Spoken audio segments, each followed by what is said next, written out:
All right, hi everybody. This is Shengun. Sorry for the slightly late arrival. Um, I was journeying through uh, not outer space, but rather, or even inner space, but rather Houston traffic, which for anyone who's familiar is actually more difficult than going to Mars sometimes. Um, so for any of you guys, primarily because you're limited to cars, which is two-dimensional, and your velocity is very low, and your anyways, there's stuff called traffic, right? In space you don't have traffic because there's not enough. I mean, there's a lot of space. Get it? Anyways, that aside, you guys may have realized, for those of you who tuned in last time, that I was out last week. So I had apparently what was not a cold, it was more like influenza. So I was out, and so I did not go home into the station. Probably um, people here are happy that I didn't, so that's great. So with that, we're back now. so, um, probably the biggest highlight I would like to say before I actually start talking about topics is the well, actually, why don't I tell you where you're listening first? Let's take it one step at a time. Facebook.com/Action One Media, ACTIONONEMEDIA, or YouTube.com. Yes, that's right. YouTube channels, guys. YouTube.com/Action One Media. All right. Or Facebook.com/The Shen Show. Also note that sometimes that's posted a little afterwards. So if you're watching this live, please go to YouTube.com/Action One Media or Facebook.com/Action One Media. All right, and I also have a YouTube channel as well, which is linked to that. YouTube.com/CAST725, but the other should work as well. And of course, we are A1.com. So that's a website where you can listen and watch as well. So, and thank you for Action One Media. As always, look at this wonderful background here, Action One Media, right? So, with that, it's gonna mention that if you're in Houston next week, it's a Lunar and Planetary Science Conference. So that might be something of interest. It's actually been going on for 50 years now. And it's pretty much the biggest, as the name suggests, planetary geology conference in I don't know about the world, but definitely in the States. And it's up in the Woodlands every single year around this time.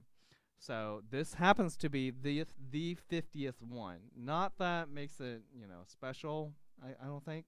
But essentially everybody who investigates, say, like the geology of the moon, asteroids, comets, Mars, whatever other planets, Kuiper Belt objects, they're all going to congregate here. So if you feel like attending, maybe you should. So it's going to last for 3 days, Monday, Tuesday, and Wednesday. Actually, I'm sorry, more than 3 days, 4.5 days, Monday through Thursday, and the first part of Friday next week. So, which is, let's see, 15, 16, 18th. So starting on March 18th. All right. So, with that comment aside, let's talk about something really cool that happened lately, right? You guys may have heard of SpaceX. Everybody has, even for folks who, may not be terribly acquainted with space. You could say SpaceX and they know what you're talking about. Well, it's pretty interesting that NASA, after quite a while without a means of sending humans to the space station, aside from depending on the Russian Soyuz spacecrafts, have decided to go the commercial route. And so there's two companies, and this is just a little background. Two companies were awarded money to develop basically spacecrafts that can carry humans into space, astronauts, right, and come back down. And those two are Boeing and SpaceX. So SpaceX made the first splash, pun intended, because it just came down. And everything was successful. Now, this time was the first test of the crude version of the SpaceX Dragon. So they didn't actually stick real human beings in there, because you might die and then that would be terrible. So they stuck a dummy guy right there, right? So they stuck So they put a dummy in there, and they flew it up. So they launched in March 2nd, and it went up there from Complex 39A, which is, by the way, where the Apollo missions were launched, the ones that went to the moon. So it's fairly historical, right? So and then it docked like on March 3rd. About 6 a.m. it docked. It stayed there, and it carried about 2,000 pounds of cargo. So the crew spent some time, I'm sorry, not 2,000, 400 pounds of cargo supplies. So the crew took, took stuff and has waved hi to Ripley. Ripley's a dummy, okay? It's a dummy with a bunch of sensors all around it, to figure out whether humans would suffer or anything. And then 5 days later, it departed, and then it basically splashed down on Friday, March the 8th, and it was super successful. So with that, let's see here. Not sure if we have time to play this clip. I was going to play something. So we will play it afterwards. I think that sounds like a good idea. We'll play this clip afterwards, which this was about a week ago when it was happening live, waiting for the SpaceX to splash down, making sure they could retrieve the spacecraft. So, and then, anyways. So point is, everything is good. So what's next? All right. The results from it's not like they're like, hooray, we're done. No. The results for this uncrewed Demo 1 mission will be used to prepare for Demo 2. Which is going to be the first crewed mission. It's actually going to have real humans, right? And that's going to be scheduled for July this year, July 2019. So it's coming up. And it's going to carry 2 NASA astronauts, Robert Behnken, and Douglas Hurley to the ISS. So, and that's going to be the first time that SpaceX has sent humans into space. Because previously, remember, all these Dragons, they're only for cargo. They're only cargo rated. So this is a big deal. So if everything works out right, in July, we're going to have basically American capability again to send humans into space. Whoopee-doo, right? So, whoopee-doo that sounds sarcastic, but I'm actually quite excited. All right. In the meantime, Boeing's trying to do the same thing, right, with CST-100. And that is going to be sometime later this year as well, which is awesome.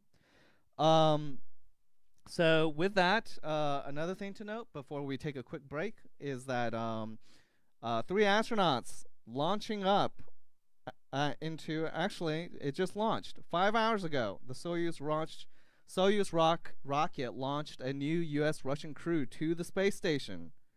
Amazing. And so far, so successful. Nick Hague, Nickhague, remember last time it failed back in last December, I think it was. So this is really his second attempt to get into space, but this time he'll be successful. Nick Hague and Christina Koch, Koch, those are the 2 NASA astronauts, as well as Russian cosmonaut Alexei Ovchinin, Ovchinin. So launched on Pi Day. That's right, launched on Pi Day. Pi Day is March 14th. All right. From Baikonur Cosmodrome in Kazakhstan. So, smooth launch, crewed Soyuz capsule. So, wonderful. All right, and they should be docking fairly soon. They're going to be docking at 9:07 p.m. Eastern Time on March 14th. And you can watch it live on NASA TV. Wonderful. So, anyhow, with that, let's take a quick break. When we come back, let's watch that. When we come back, I will repeat a few things. All right. So.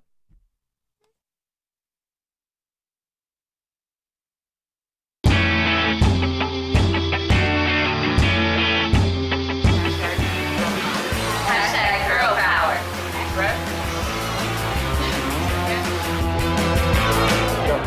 Hey, what's up, everybody? It's your girl Janetta with A1 Live Pop-Up here at African Fashion Week Art, Wine, and Culture event.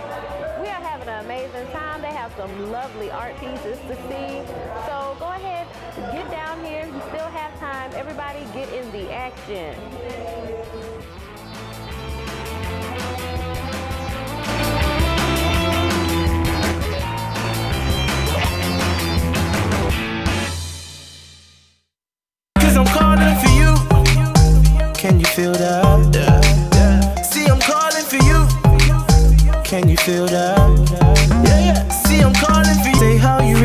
say how you really feel.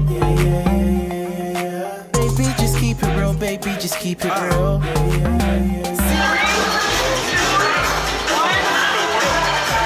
What's up, everybody? It's your girl Janetta, and I am still live at the Indie Fest. This is A1 Live Pop-Up, and I am here with the organizer of this amazing event. This is Mr. J-No, the Sun King. And J-No, I know you're more than just...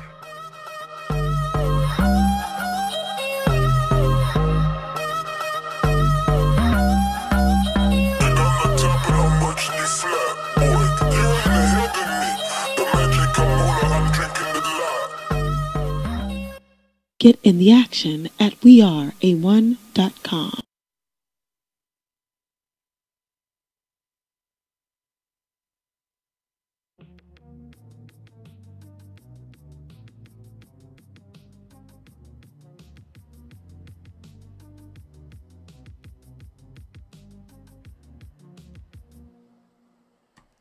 All right, everybody, we are back. You are listening to SG2 on Space, episode number 24.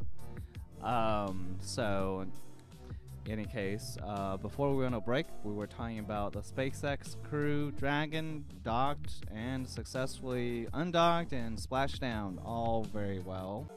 And let's play a short little clip about this was last week. Well, depending on when you're listening to this was basically on March 8th, the day that I splashed down, and it was an interview between with some SpaceX engineer. So we're gonna watch this clip from about where it says like 1 hour 25 minutes 18 seconds to 1 hour 28 minutes 10 seconds, because the whole thing is like an hour and a half because they filmed it all live, and you know, do you really want to watch an hour and a half of? You don't.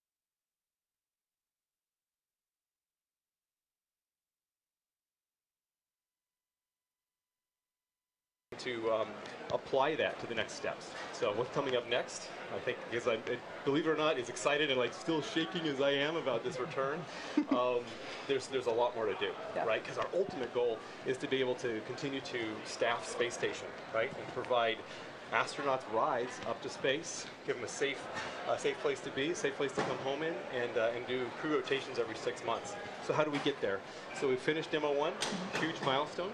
Next up, we take that data, we apply it, we learn from it, and we're going to go to our in-flight abort test, similar to that pad abort test that we did a few years ago, except this time we put the Dragon, and actually the same Dragon that we flew on Demo 1. We're going to take that and put it on top of a Falcon 9, launch it, get it going super fast, get it to test conditions, and then escape it off of the rocket, and again do the same thing, bring it home safely on its parachutes, land it in the ocean. And then from there, after we get that done, we go to Demo 2.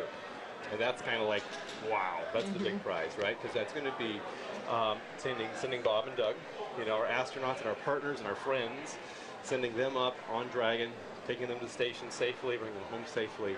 And then with that done, we'll go through final full certification and start those 6-month rotation missions, which we're just also excited about. You know, it's important to take a step back and think about all of what it took to get here, all the work from all the joint teams, NASA and SpaceX, all the support that we've had from, you know, friends and family. And really, I think the most important thing is that on behalf of all of the 6,000 people here at SpaceX, we really want to thank NASA, we want to thank the space station, the international partners, and thank the American public for their support and partnership as we go through this. We're really proud to be part of this endeavor. Thank you for being here with us. It is early Friday morning here in Hawthorne, so for those of us that work here at SpaceX, we still got a full workday going, and obviously we've already been working on Demo 2 for a while, even though today was the Demo 1 day, so I'm sure that you, like me, will continue our work on Demo 2 for the rest of the day. I'm going into meetings to start talking about the next step that we've already been working on Demo 2. So. Exactly. Well, thank you so much for being here with us. Congratulations to your team as well on the success of the last week. Really, it's been awesome for us to be able to share the hard work of all SpaceX employees with the public. So with that being said, thanks for being here. We're going to take a quick break as we bring you more coverage of the recovery operations, which you can see is ongoing on your screen there on the left. So stick around. We'll be back in just a couple. All right, and we're back. So you saw that was pretty cool, right? So that was a live. I mean, that wasn't live, but it was live on March 8th, so it was wonderful. All right, so with moving on from SpaceX, come on, let's talk about something like, boom, way out there, right? Let's go to the great beyond. All right, so apparently, if we're thinking far in the future, people could be using aliens, all right? Not us, not yet. Aliens could be using starships powered by the energy from black holes. All right, and sounds insane, which, yes, but, to us it's insane, but it's theoretically possible, apparently. And guess what? We can use gamma ray telescopes, since we do have that, even though we don't have starships powered by black holes.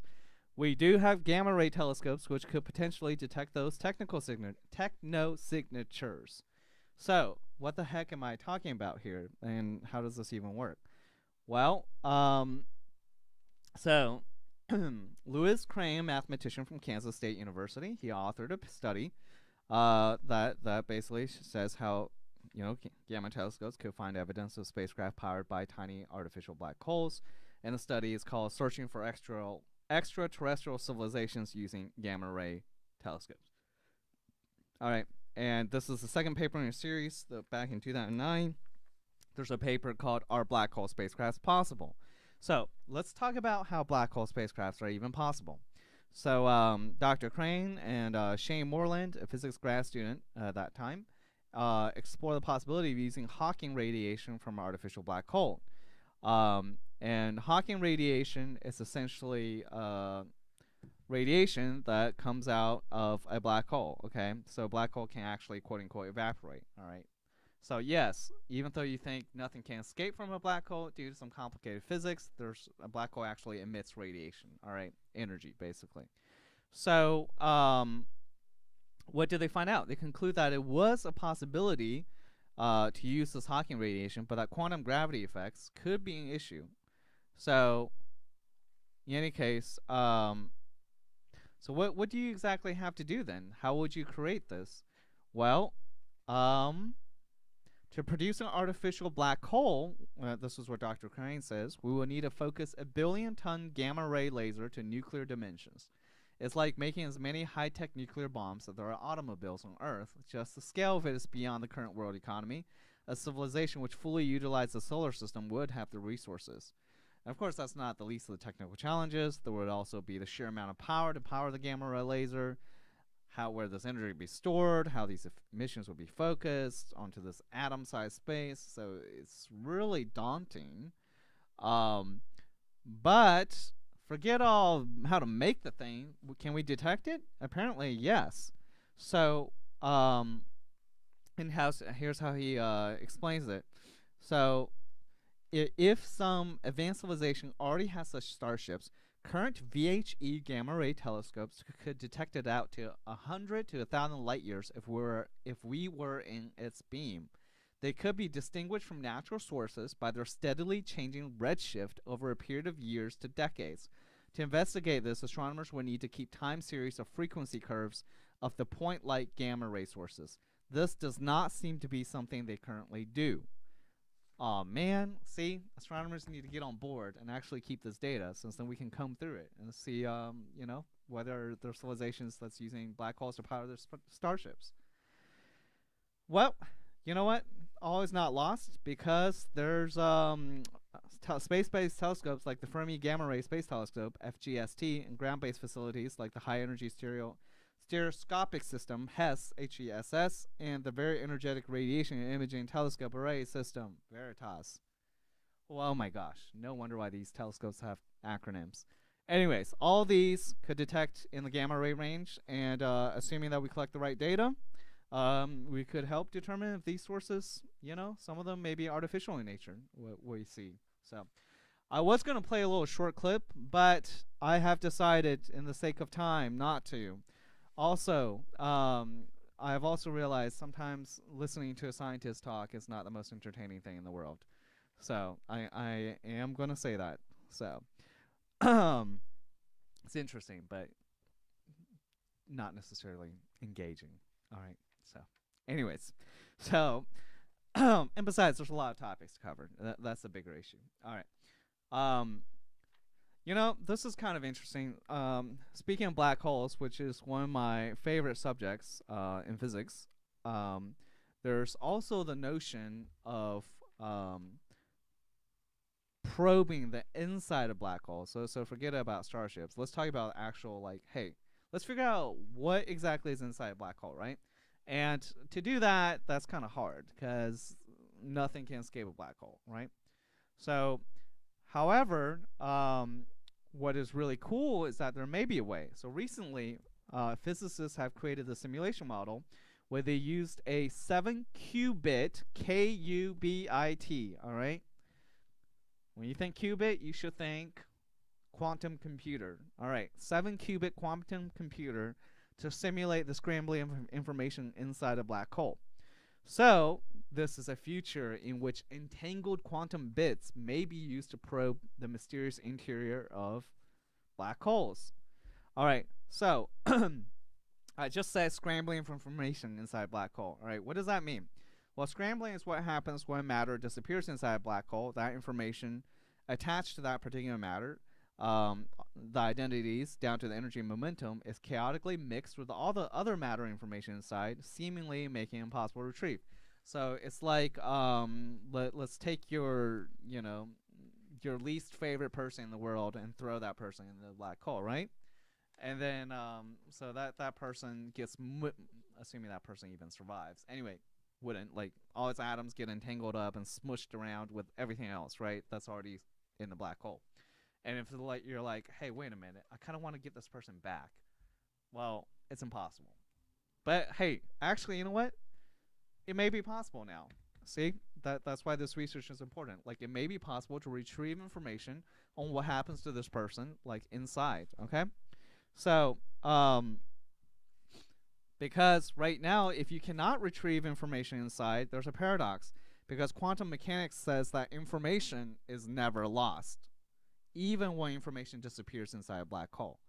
So in other words, if two arms, two legs, and you go inside, it's not like you suddenly don't have that identity anymore. Okay, that's a really bad analogy. Point is, there should be more information for you besides just how much matter you have, how much energy you have, right?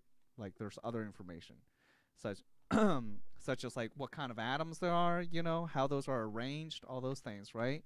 And they can't just all disappear, forever. So now some physicists have argued that the information falling through the event horizon, which is a point of no return, is lost forever. All right. Others have argued this information can be reconstructed, but only after waiting until the black hole has shrunk to about half its size. Gosh. All right. And once again, why do black holes shrink? Because they emit Hawking radiation. All black holes, named after Stephen Hawking, all black holes eventually disappear because they emit out all the radiation. All right. So, however, there is a loophole out of this black hole. It may be possible to retrieve infalling information significantly faster by measuring, instead of waiting for the black hole to evaporate, by measuring subtle entanglements between the black hole and the Hawking radiation it emits. So, quantum bits, also qubits in quantum computer, let me explain a little bit what that is from a very high level, are essentially bits of information, 2 bits of information that are entangled. So in other words, knowing the quantum state of one of those bits automatically determines the state of the other, no matter how far apart they are. So, so for instance, imagine I have, and this physicists call it spooky action and distance, because this is the case where things can travel faster than the speed of light. So, for instance, if two objects are entangled some way, say an object can either be, say your pen is, you have two pens. Say I have two fingers, okay. And one's either, if this one's up, my other finger has to point down, okay? Let's just say it's entangled in that way. So if I have this finger all the way on one side of the universe and this other finger all the way on the other side of the universe, if they're entangled, that means if I just look at my finger and I see that it's up, I automatically know the information on the other one that it has to be down. It doesn't matter how far apart it is, which is crazy. So that basically is a case where information has superseded the speed of light. In fact, it's instantaneous. All right, as soon as you observe it. So with that, you can apparently also do this with black holes. So one can retrieve the information dropped in a black hole by doing a quantum calculation on these outgoing Hawking photons. So essentially, the black holes evaporate, right, due to some quantum effects. So there's photons that's emitted that comes out of the black hole. So if you can observe those photons, and then you can figure out which ones it's entangled with, you should be able to retrieve the information that's inside the black hole, even though you can't observe it directly. So, so in this simulation, they did a tiny 3-qubit black hole inside a 7-qubit quantum computer. So, how they do it, they drop an entangled qubit into a black hole and carry the emerging Hawking radiation, and then you could theoretically determine the state of the qubit that's inside the black hole, which is pretty darn cool. And you can definitely read this in the journal Nature, right? One of the most famous journals. All right. So, any case, that's really amazing. Okay. Now, why is this also interesting aside from the black hole thing? Well, because this could also be really useful for actually building quantum circuits, right? So quantum circuits would be needed for quantum computers, like real quantum computers, like actual ones that it's not just experimental, right? So you can demonstrate, you can have the scrambling on a quantum computer, which happens, and then if we can figure this out, we can actually make better. We can actually make quantum circuits, so which would be amazing, because there's a lot of research into that. And anyways, okay, so as this guy says, Mr. Yao and his colleagues who wrote the paper, Yao is Norman Yao, and then the last name Yao.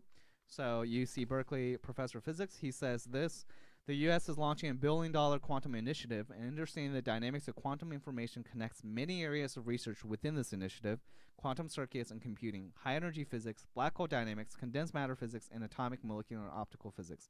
The language of quantum information has become pervasive for our understanding of all these different systems. Wow, astounding, right? Okay, so moving on. Sorry, we got to tame it down from black holes a bit. But this is maybe more prevalent from Earth being dead soon if it gets hit by an asteroid thing. So apparently another simulation physics model, instead of looking at the esoteric nature of quantum information and physics, now let's look at, basic impact dynamics, right? So some aerospace folks simulated asteroids hitting the, coming in, okay, so scenario is, imagine one of those doomsday movies or TV series where, some asteroids coming towards Earth and we're all going to die, right? Because it's huge, and NASA has said, oh my gosh, you can't avoid it. What are you going to do, right? So, one way that people have talked about is to, shoot a missile at it and break it apart. Well, it turns out that might be harder than you expect. All right. So the study, led by researchers from Johns Hopkins University, published in the March 15th issue of Icarus, which is basically a planetary science magazine publication, as well as professor of astronomy at University of Maryland. So, in any case, they used a computer model called the Tanj-Ramesh model, named in part for the co-author KT Ramesh, who helped create it, and this was able to account for detailed, smaller scale processes. Blah blah blah. So they ran in two phases: short-term fragmentation phase and a long-term reabsorption phase. Contrary to what's previously, and we'll play a little short video actually, showing the 5-second simulation model of what happens when you try to break apart an asteroid and it fails. So contrary to what was previously thought, as you will soon see in the video, the impact did not result in the destruction of the asteroid. Instead, the propagated cracks reached all the way to the core, which then exerted a strong gravitational pull. So it's like, boom, okay, fragments, and then comes back all together again. So good job. Didn't do much, all right, during the second phase of the simulation. So the asteroid maintained its integrity, and the fragments that broke loose were merely pretty much redistributed over the damaged core. So, yep, here, 12 seconds. That's what happens. Let's see. Boom. All right, and then it's going to all come back down, come back. It's all going to coalesce again due to their mutual gravitational attraction. So, in our actual Earth saving moment, that would be terrible, because it's like we broke apart an asteroid, and then like 5 minutes later, they all came back together and hits the Earth anyway. All right, so clearly we need to figure out and understand more about what needs to be done if we're ever going to break apart an asteroid to save Earth. All right, so that's something to know. Okay, so with our with that aside, we got a few minutes before we got to take another break. I do want to talk about really crazy, weird stuff. So let's talk about. So let me at least jump into one thing about Space Cowboys. All right, we got 1 minute. All right, so I just want to make a brief mention that before we talk more about Space Cowboys, that Space IL, the Israeli company that launched a lunar lander to the moon on February 28th. Remember, they had a little mishap, some thruster didn't fire. Well, they're back on course. Wonderful, good job. And hopefully they land on the moon, and there'd be pretty much the fourth nation in the world to land something on the moon. Amazing. Israel. Go Israel. All right. So April 11th. Let's hope everything works out. And then another lunar thing, China's lunar rover celebrates third day on March 13th. So U2, oh my gosh. Jade Rabbit 2 rover has traveled a total of 163 meters. And it's wonderful. It's just exploring rocks and stuff, all right? So, and the largest rock piece that's looked at is like 20 centimeters in diameter. The Chinese gets to name a bunch of names because they're the first ones there, and the IAU, International Astronomical Union, has approved a bunch of these names. So, for instance, Station Tianhe. Tianhe means Sky River. For Chang'an 4's landing site, and some other craters named from the Chinese folktale, characters from the Chinese folktale, the Cowherd and the Weaver Girl, which I will not go into detail right now. Suffice to say, it's a love story, okay? And never mind. And the river is like the Milky Way galaxy, all right? The Milky Way, okay. And, all right. Anyways, so, point is, it's all wonderful, all right? So good job, China, and good job, Israel, assuming you get there. All right, so when we get back, we'll talk a little bit about the Halo drive and Hayabusa 2, the Japanese one, and then I just want to talk about really weird stuff. So, take a short break.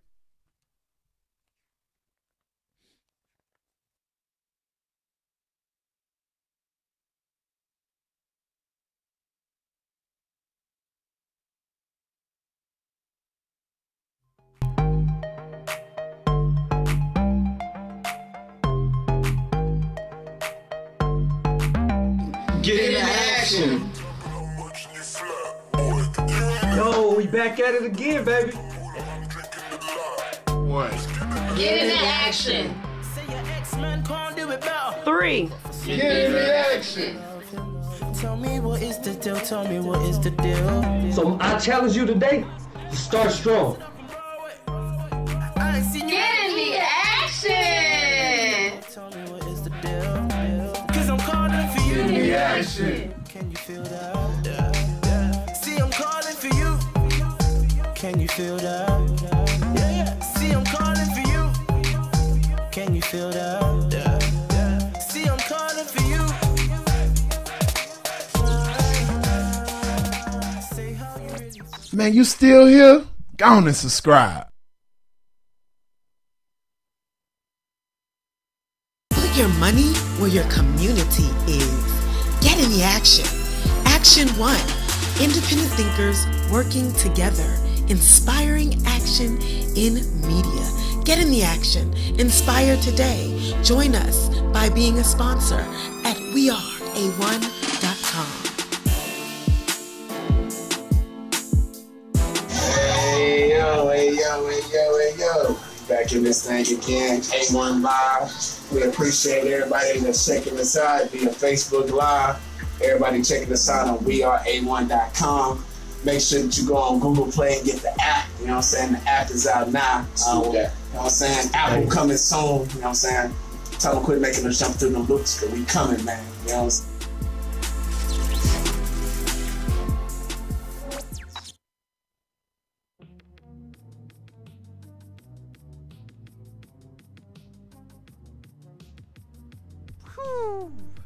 And I am back. This is Shenga, your host for SG2 on Space, episode number 24. And so you are clearly listening to us at facebook.com/action1media or youtube.com/action1media or facebook.com/theshinshow. All right. So I think we covered a good portion, talked about SpaceX, what a wonderful space cowboy there, let's just say. Speaking of which, it's Houston rodeo time. At least it has been, which is kind of interesting. All right, but anyways, also talked about the Chinese lunar rover. Good job. Space IL. Good job. So I would call all those space cowboys. I went to whether it's government, nonprofit, or commercial. Hayabusa 2, also good job. That's a Japanese space agency, JAXA. So remember that was to the asteroid Ryugu. So it took some landing February 22nd, and it departed. I took some samples, and just want to mention there's some weird stuff there because they left a dark spot on Ryugu, and it's not quite sure why. So maybe it was caused by one of the spacecraft's bullets, which were 5-gram impactors that was designed to break up the material so that you can collect, so the spacecraft could collect the material. So who knows? These bullets are pretty impressive, though. They launch at a speed of about 670 miles per hour. So who knows? Maybe they knocked out some of the lighter materials on the surface, and some of the darker materials, showed up. Gosh, So the other thing I want to mention briefly before jumping to weird stuff is that, I keep talking about black holes and things. Might as well throw this out there as well. So another way besides using, what is it, the Hawking radiation stuff for what is it? For propulsion, there's this guy, Professor David Kipping at Columbia University. He runs this lab called the Cool Worlds Lab, where he investigates, possible futuristic ways of getting around, and he suggests a halo drive, which uses the gravitational force of a black hole to reach incredible speeds. So, basically, that is pretty cool. So he suggests a modified version of what is known as the Dyson Slingshot, and Dyson Slingshot is essentially a ship that would be dispatched to a compact binary system, 2 neutron stars that orbit around each other, where you perform a gravity assist maneuver. See, when you go around a planet, you can pick up its momentum and essentially transfer energy. So that's why you see a lot of the orbital trajectories that spacecrafts don't go directly to their target. They actually swing around other planets to pick up speed, okay? So imagine if you're doing that around Dyson suggests neutron stars, but imagine if you're doing around black holes. You can pick up quite a lot of energy, all right? So that'd be pretty amazing, all right? So, and you could also, black holes can also act as gravitational mirrors, where photons directed at the edge of the event horizon will bend around, come straight back at the source. So it's like shooting light at yourself, and light generates momentum. So you can also do that, which is pretty amazing. So in this case, it's not like you're creating a black hole. You're using naturally occurring black holes, all right? You're going there, and it's basically helping you get a head start. It's like if you're swimming, like pushing your feet against the wall, all right? sort of. Okay. So with that, I'm tired of talking about all this normal stuff. Seriously, expand your mind a bit, right? So let's talk about weird. All right, weird meaning like the world's different kind of weird. All right, first thing, there's apparently something known as a doorway effect, which is actually kind of cool and um and and and it leads me to wonder about some of these other weird things. So scientists have shown, and this is through like psychology experiments, that essentially if you walk through a doorway, you forget things. So we all have this scenario, right? You're sitting at your desk in your office, all right? You dig for something. You're like, oh, coffee mug or whatever. I need to go wash this, right? So you pick up this mug, walk out the door, out, of your room, right? You could be at home as well. You go to the kitchen, and then you're like, what am I doing here? What am I doing? All right. So then you wander back, and then you see it again, your same scenario, and they're like, oh, now I remember what I'm doing, right? So, and now you could be like, you're absent-minded, but no. These Gabriel Ravetsky and a couple of others, they seated participants to do this experiment. So what they had was same distance inside a room, all right, without, like, for instance, me walking 10 feet to do some errand, all right, versus me walking 10 feet, but I have to pass through a door and do the same errand. It turns out that if you walk through a door, if you go to a different room, you forget. There's more probability that you forget, and it's demonstrably there, which is crazy. So somehow our human mind has adapted to any kind of doorway or gateway. We're like, okay, whatever. I'm in a different place now. I'm gonna forget what I was just trying to do. So, and yes, you can look it up. This is like, yeah, it's called the doorway effect. All right, so that is cool in itself.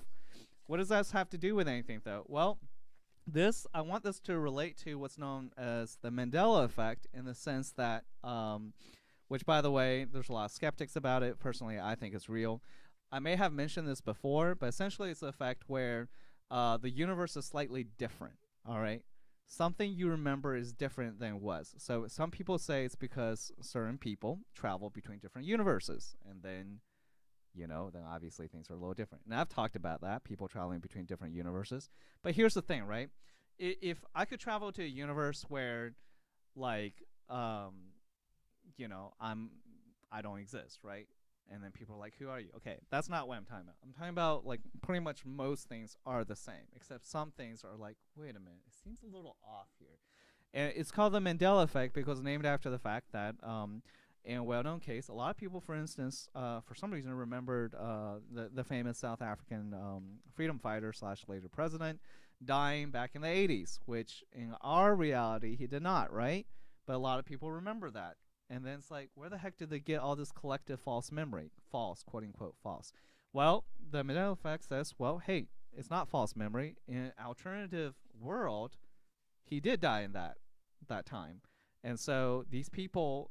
and the reason why it's not just one person thinking this, there's a bunch of people because they all like teleported or whatever, transfer their soul or whatever else, So, anyways, so what does this have to do with a doorway effect? I just want to mention. Well, I was thinking that the reason you're never for sure is because when you travel to a different dimension, you have forgotten your previous dimension, and so there may be other differences and stuff, and then you don't notice it, so you only remember certain ones.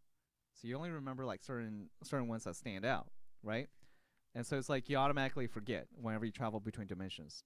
Maybe people are doing that all the time, and then only certain people remember. Who knows? Okay, so anyways, that is all cool and stuff, but I actually want to relate it to space, because apparently one of the Mandela effects that people thinking are that the sun has changed. All right. And what this means is that, like, there's a bunch of people that thinks, and you can go to MandelaEffect.com to look at this, that, like, for instance, let me read something from this guy. And this is online form, right? Rectus9 says, does anybody remember the sun being different? I remember when I was a young boy in the early to mid-90s, and the sun seemed to be much more yellow and less bright. I recall one day at the outdoor pool that the sun seemed much whiter and harsher, and recall thinking that the sun getting brighter must have been a natural thing, but I now obviously realize that shouldn't happen. Seeing some people mentioning the color of the sun brought this memory back. So does anyone else recall the sun being more mellow and more yellow colored? And then this lady Suzanne says, yes, I was born in 1949 and the sun was always a cheery yellow. Suddenly in 2002 it became bright white and very harsh and hot. I wonder if maybe the chemtrails would cover up the heat. Not sure. And then Vivian says, it turns out if we could see it from space, after I googled what color is the sun, it would appear to be bright white. This is a change from what I learned as a child, that the sun not only looks yellow but is yellow in color. Every kid colors the sun yellow. When, how, and why did it turn white? We're living in interesting times. And then Chris says, wow, I distinctly remember a yellower, less bright sun from childhood as well. I remember thinking about it as a teenager, how it seemed so much brighter and whiter than when I was young. Tried to tell my parents and family members, but no one else seemed to notice. And then Maddie says, I was born in 2000, and until 2008, the sun had always been dark enough for me to look straight at it without sunglasses. Now I have to pretty much close my eyes when I'm outside on a bright, sunny summer day, even when I'm not looking directly at the sun. Until now, I've never heard about the sun's color being white. Back in preschool, we were taught that the sun was yellow. You know what this means? We have definitely changed worlds. All right, so you guys stare at the sun next time. Okay, just kidding. Please don't. But pay attention and see if it's like what you remember as a kid. If it's different, if it's hotter and it looks more whiter, you might have just changed dimensions. All right? Please note that. Apparently a lot of people think so. Another thing that changed dimensions. Do you think Mars has moons? Okay, in our current reality, Mars does have moons. But apparently some people remember Mars never having moons. And I'm not talking about people that it's like, okay, I don't know anything about astronomy. But so and here's a weird part. Okay, so I don't know how many of you guys are gamers. I used to play this game called Doom, all right, back in the 80s. And in this game, your mission takes place on these two moons of Mars called Phobos and Deimos, right? So Nate, this guy says, he knows Mars had two moons because he played this video game back in 1993 called Doom, which took place there, right? And then this other guy, Lena, or girl, says, that's really weird. In my reality, Doom was set on Mars itself, not on any of the moons. I mean, I've been a gamer from when I was 12 thanks to my uncle. This is not something I would readily forget. I know the Doom I played was set on Mars itself, and there were no mention of moons. And then some other person, Steve O, agreed as well. And it's like, oh my gosh, that's so unsettling.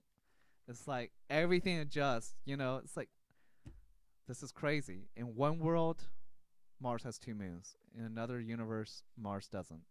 And people just teleported between them. That is crazy. Oh my gosh. Okay, last thing before we conclude is a moon flip. Apparently, okay, I don't know how many of you look at the moon, but take a look and see whether the shapes you remember on the moon, if you looked at it before, is as if you remember it now. Because apparently some people say stuff has flipped and changed on there. All right, or rotated. So for instance, this lady says, I have the dark spots on the moon memorized. I remember what it used to always be. In the past year has rotated up to 180 degrees, and it keeps changing. And then FJ says basically the same thing. Anyways, yeah. He says, or she says, I have not recognized our moon in recent years, and have been paying extra attention to it since it coming to this site a few months ago and finding others who feel the same. The most noticeable difference for me is that the face/man on the moon is no longer there. And then Mike says he tried to rack his brain to remember when he first started noticing the orientation perspective change on the moon, and that was back in 2011. So, yeah, and he says this. I have watched the sky my whole life, took college-level astronomy classes, and things just look so different to me. I can't quite put my finger on it, like I'm looking at a different sky. The moon path seems so off also, higher than lower than it used to be. Even the face, craters, and landscapes look different. And I also never remember seeing the moon in daytime as much as we do now. Man. All right, so from a brighter, hotter sun that's no longer yellow to Mars never having moons, possibly, in other worlds, to the moon changing its craters and shadows. Astronomical phenomenon. Seriously, like can you imagine? Like, you can look up and prove that you just traveled to a different world. Well, I don't know. Or people can think you're crazy. One of the two. But you know, I would prefer with all these people saying, "Oh my gosh, I feel the same way too." Oh my gosh, you know, they're not all lying. They're just like something weird is going on. Trust me. So. Oh well, maybe in a different radio show, I'll be talking about how the sun's turning more yellow in this other world where there's a different Shen, and I'll be saying the exact opposite things I'm saying now. That's food for thought right now. But look, guys, regardless, stare up at the sun without burning your eyes. Compare it to what you remember. Look at the moon, compare it to what you remember, and observe the changes and see if anything's off. And I don't know about the Mars not having moons part. You may not even remember. Okay, so but sun and moon. All right, look at it. With that, we got to conclude SG2 on Space episode number 24. This has been Shen. And as always, please follow me at facebook.com/The Shen Show, THESHENSHOW. Follow Action One Media at facebook.com/Action One Media. And also YouTube channel, youtube.com/Action One Media. And mine is youtube.com/cast725, CAST725. So with that, thank you everybody, and have a good night. And don't forget, once again, always look up. You don't know what you're going to see. You may have just traveled. Peace, it's Brother Atum Ra, and you tuned in to Action One Network.